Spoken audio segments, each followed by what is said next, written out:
Nggih. Dadi awake dhewe iki kok lek nggarap digawe setengah kurang. Sak gongan ae. Dene kok lek pengin katok kapan-kapan ngono pirang-pirang gongan wong loro ya. Nggih. Kula nggih senengan kula nggih sing mondo-mondo. Nah, setengah kurang ini kita. Nggih. Dadi lek wong setengah kurang kan kuwi jer kangen terus. Loh, kok kangen, Pak? Lho, tegese iki kangen karo lek nyuwara kapan iso mbaleni pirang-pirang gongan. Nggih. Pikiranmu aja letek-letek ta. Niki pun bacot letek. Ha iya. Aja kaya ngono, ya. Aja. Mboten pikiran tok sing letek. Lah, aja tenan ya. Aja pripun, Pak? Aja saiki. Sedina kaya sawindu angon rasa Ya ya. jroning aku lelewat gawe dino wabegus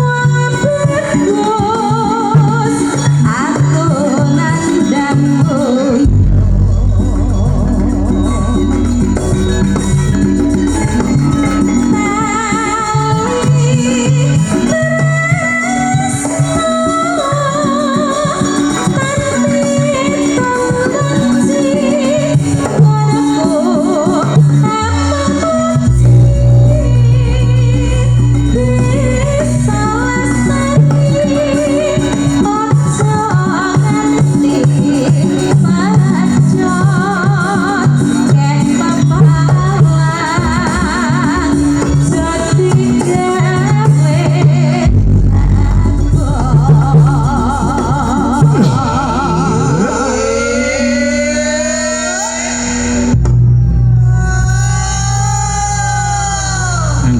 Suwang ini napasnya do landung-landung.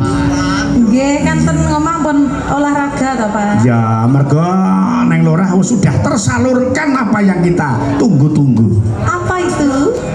Makan, itu? minum.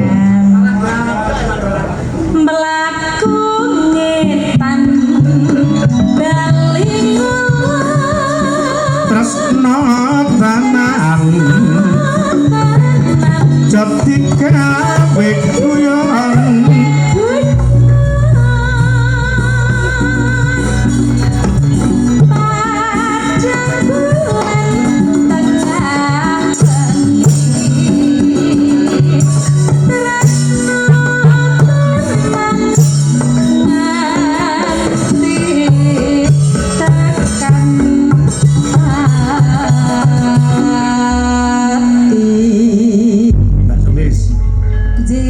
Jang sik penak-penake iki. Nek yang menen iki penak-penake, Pak. Oh, penak-penake terus wis. Wah, jan wis. Nggih, niki sampun. Pun. Nggih. Dadi lek ngene iki mbayar kan ya ora patek akeh.